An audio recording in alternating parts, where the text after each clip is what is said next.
ആൾക്കാർ ഇവിടെ വ്യത്യസ്തമായ ഓരോ ആചാരങ്ങളുണ്ട്. അങ്ങനെ എല്ലാവരും ഒന്നിച്ച് നിർത്തി നടത്തുന്ന ഒരു ഉത്സവമാണ് ഇത്. ഇത് നമ്മുടെ നാട്ടിലെ മഴ ഉത്സവം എന്ന് പറയും. ഐതിഹ്യങ്ങളിലുള്ള ദക്ഷയാഗം നടന്ന സ്ഥലമാണ്. അപ്പോൾ ദക്ഷയാഗം ഇവിടെ വെച്ചാണ് നടന്നതെന്ന് പാർവതി ദേവി ഇവിടെ വെച്ചാണ് ആത്മഹത്യ ചെയ്തത്. തീയിൽ ചാടി ആത്മഹത്യ ചെയ്തതെന്നൊക്കെ പറയപ്പെടുന്നത് തിരക്കല്ലേ. ഇന്ന് അത്ഭുതകരമായ ഭക്തജന തിരക്കാണ് തിരുവനന്തപുരയിലുള്ളത്. അക്കരെ ക്ഷേത്രത്തിലെ ജൂൺ മാസം 13 ഭക്തജന തിരക്കാണ് കാണുന്നത്. ആവാലപുരത്തും ജനങ്ങൾ പുണ്യം തേടി അക്കരെ ക്ഷേത്രത്തിൽ എത്തിയിരിക്കുകയാണ്. ജൂൺ മാസം 13 കാലത്ത് 11 മണിക്കുള്ള ഇടിയാണ്. ഈ വർഷം ഉത്സവം തുടങ്ങിയത് മുതൽ ഇടവിടാതെ ആൾക്കാർ വന്നുകൊണ്ടിരിക്കുക. നല്ല മഴയും ലഭിക്കുന്നുണ്ട്. ഇതിലൊക്കെ വെള്ളം കൂടിയിട്ടുണ്ട്. ധാരാളം ഭക്തജനങ്ങളും ഇഷ്ടംപോലെ വാഹനങ്ങളും എത്തിക്കൊണ്ടിരിക്കുകയാണ്.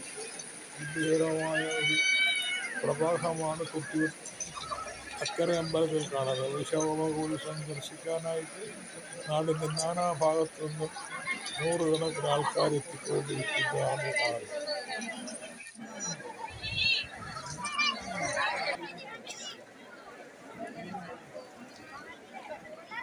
പ്രസാദം കൊടുക്കുന്ന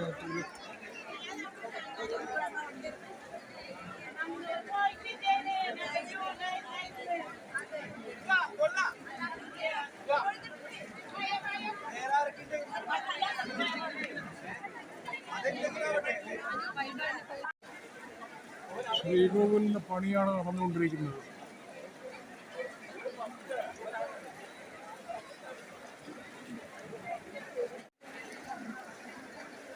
ശ്രീകോവിൽ പണിയുന്നതാണ്.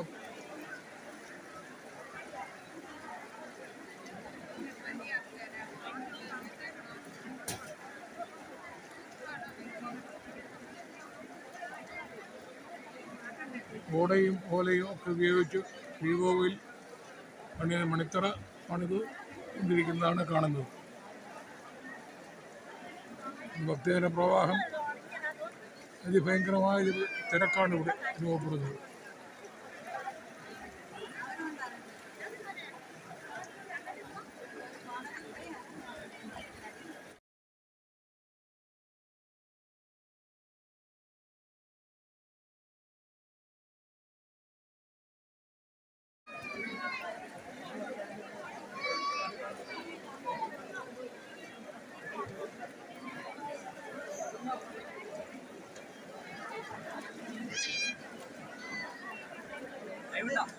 ലൈവില്ല.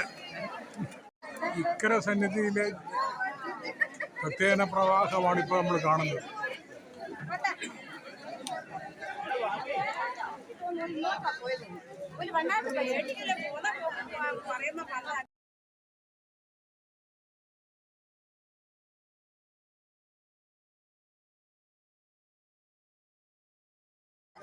ഇക്കര സന്നിധിയിലേക്കുള്ള പ്രത്യേക പ്രവാഹമാണ് ഇപ്പോൾ കാണുന്നത്.